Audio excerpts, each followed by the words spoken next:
In-class activity 11C, identity theft in the United States. In-class activity 11C, identity theft in the United States. The Federal Trade Commission is a bipartisan federal agency in the United States. It was created in 1914 under President Woodrow Wilson. Its goal is to enforce federal consumer protection laws that prevent fraud, deception, and unfair business practices. 1, why do you think it is important to have these protections in place? Why do you think it is important to have these protections in place? You can pause the video for a moment, think about it, and then play it again. Answers will naturally vary. Answers will naturally vary. Primarily, it is important to protect everyday consumers and to educate them on their rights against big corporations. Objectives of the activity. You will understand that a p-value depends on the value of a test statistic. A p-value is a probability and is represented as an area under a curve. You will be able to calculate and identify a p-value and use a p-value to make a decision about a null hypothesis. These are our objectives for the activity here.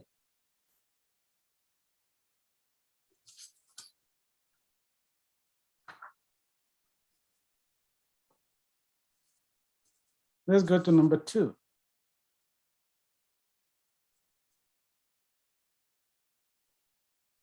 Previously, you were told that the national percentage of complaints to the FTC in 2020 regarding identity theft was 29.4%.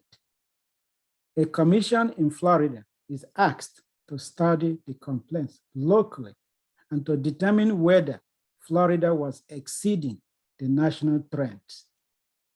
Consider the table below. And by that we mean fill in the table. Okay. What does the table say? Let's look at it.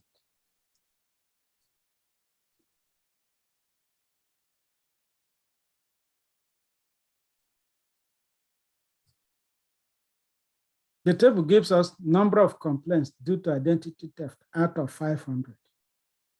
If that number is 148, value of P, the sample proportion, will be 0.296.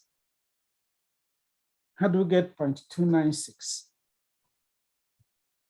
That is 148 divided by 500. That would be 0.296. If you divide 148 by 500, you get 0.296. And Z is 0.098. How do we get that?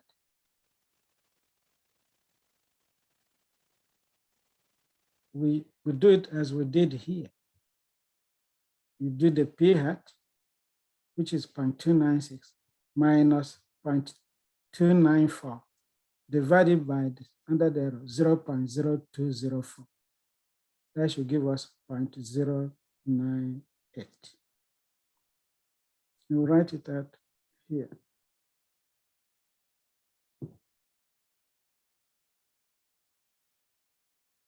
.296 minus 0.294, like this, divided by 0.0204.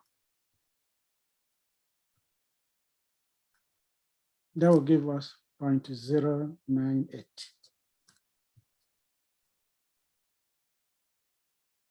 And then we read the p-value to our usual place, or you can use a p-value calculator to give you 0.461. It's actually 0.460966. But when you round it, you get 0.461. The last column says, do you think we have convincing evidence to suggest that Florida is exceeding the national trend? And why do you think so? In this case, we say, no, we do not think so, because a sample proportion of 0.296 is not that unlikely, given that the national trend is 0.294. Okay. Now we have other ones.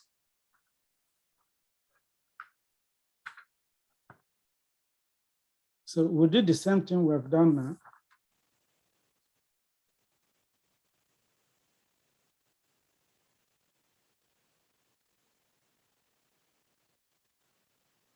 This time we use 150 here instead of 148, 150.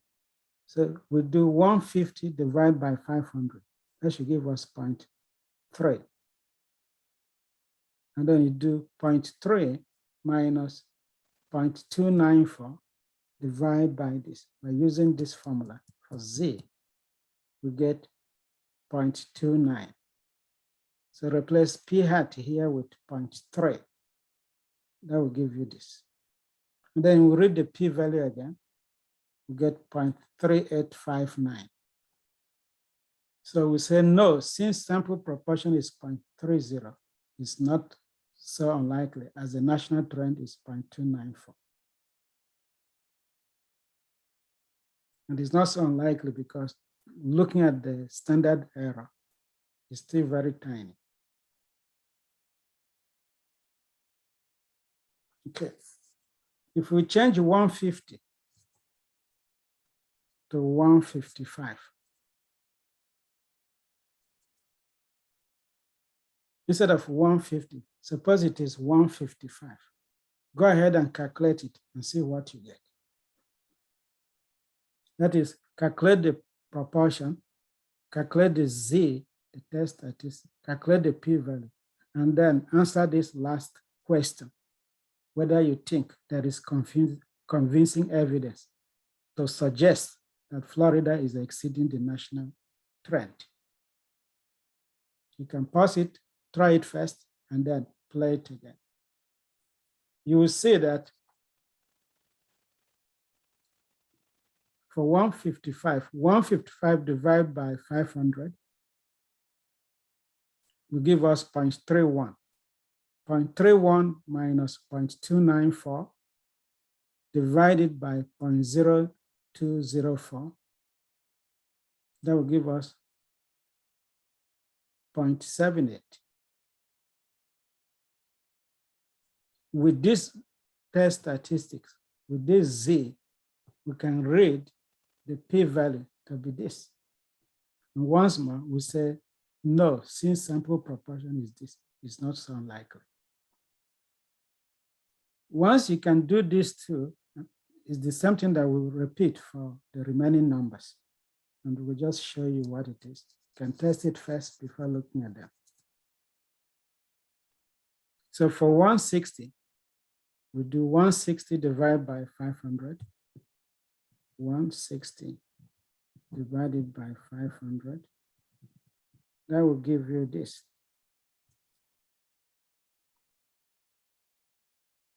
And then we do 0.32 minus 0.294 divided by 0.0204. That will give us this one.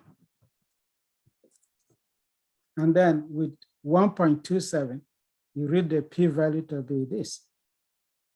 Once more, the answer is no, since the sample is still this. And we know the national trend is 0.294. Doing that for 165, we produce 0.33, 1.76, 0.0388. This place, we can say yes, maybe, since sample proportion is fairly unlikely. It's closer. But by the time you hit 170 here, you get 0.34, Z is 225. And we have this. Now we say yes. This is more than 2 sample proportions, more than 2. And whenever it is more than 2, definitely, since sample proportion is 0.31, it's very unlikely. So here the answer is yes. Here is maybe because it's close to 2, but not yet 2. This place is still a little, and so on.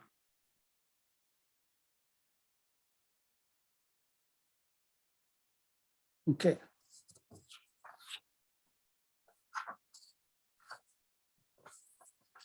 Let's look at number 3.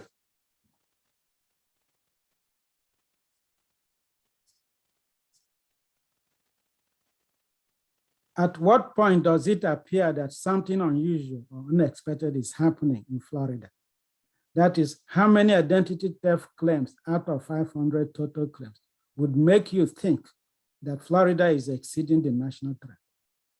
Looking at the table we just saw, answers will vary, but around 165 plus, that is 165 and above, identity theft claims out of 500 total claims seem to be unusual, unlikely, if in fact this was the case.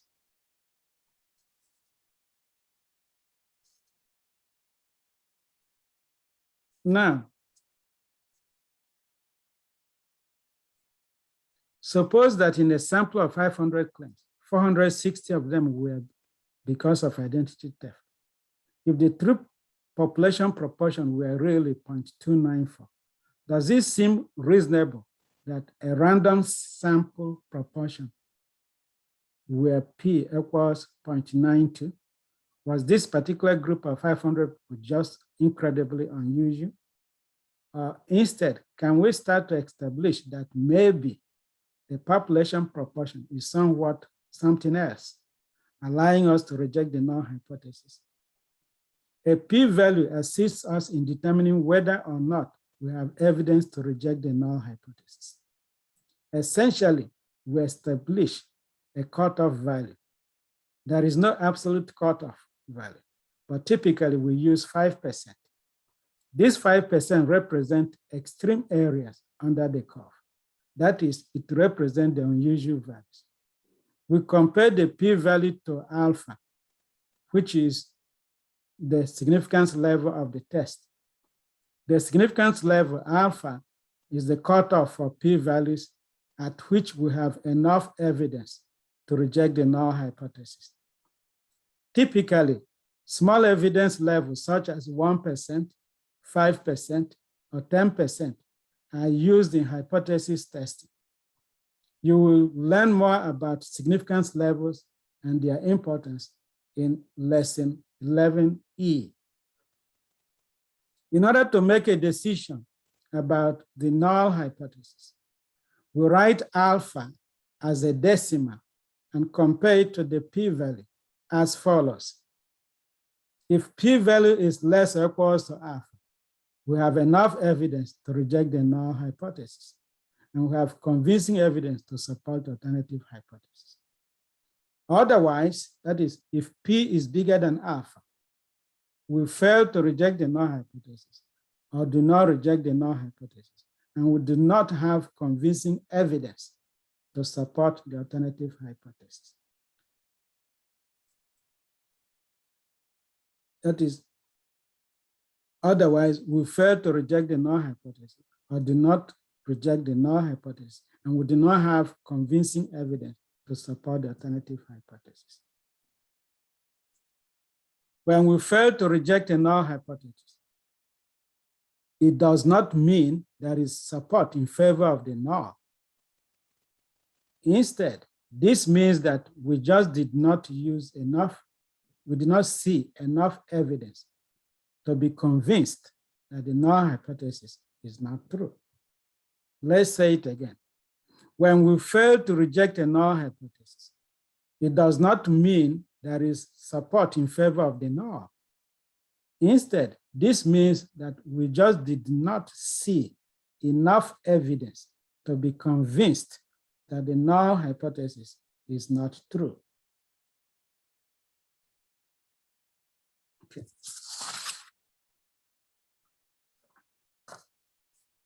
Let's look at problem number 4. Suppose that for Florida Commission, they observed that out of a random sample of 500 claims filed with the FTC, Federal Trade Commission, 176 of them are due to identity theft. At the 5% significance level, is there enough evidence to suggest that Florida is in fact exceeding national trends? Note that we already checked the conditions. Part A, calculate the sample proportion. Calculate the sample proportion. So we take the 176 here, divided by 500. That will give us the sample proportion. 176 divided by 500. It will give us 0.352. B, write the null hypothesis.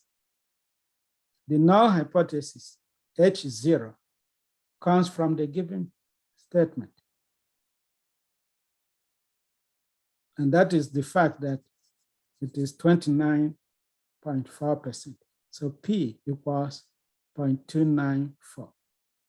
Remember, we have adopted the practice of stating null hypothesis only with the equal sign. We're not using less equals to, we're not using greater equals to, we're just using equal sign, the most extreme case. It's just a customary decision that we have chosen to do here. So the null hypothesis is P equals 0.294. C. What is alternative hypothesis? If this is equals 0.294 equality, the alternative is greater than 0.294 because they want to know if it is bigger than the national trend. If they're exceeding it, exceed means greater than. So to exceed it means to be bigger than. So that's why we're using P bigger than 0.294. Remember, alternative hypothesis has greater than, less than, or not equal to. In this case, we're using greater to mean exceeding, to be bigger than something.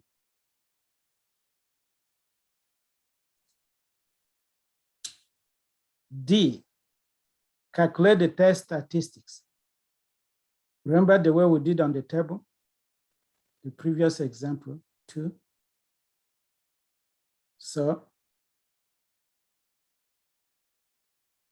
we take the sample statistics, this one, minus 0.294, divided by the standard error. This is it. 0.352 minus 0.294 divided by 0.0204. That should come out as 2.84.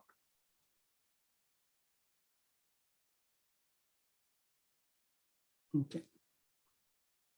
Again, remember to calculate the p-value, we can use this app using this HTTPS dcmatpathways.shinyapps.io/normal-dist for normal distribution.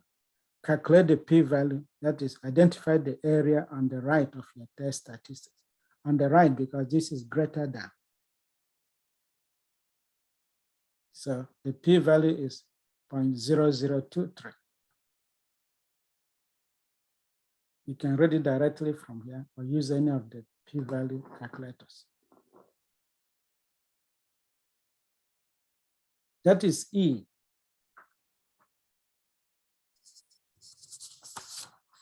Let's look at F.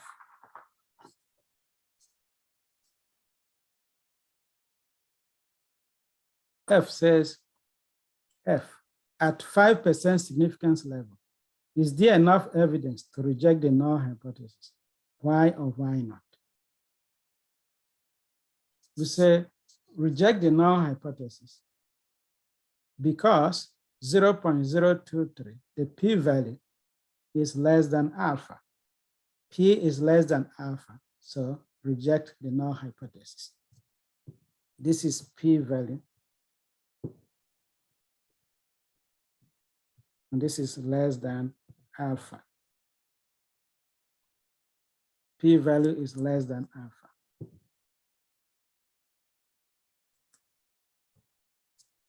Okay. G, at 5% significance level, is there convincing enough evidence to suggest that Florida is in fact exceeding national trends? Why or why not? The answer is non-obvious. Yes, we have convincing evidence to suggest that Florida is in fact exceeding national trends because the p-value is lower than alpha. Because of this, we're rejecting the null hypothesis. So there is convincing evidence to do that. That is the end of this lesson. I'll see you the next one.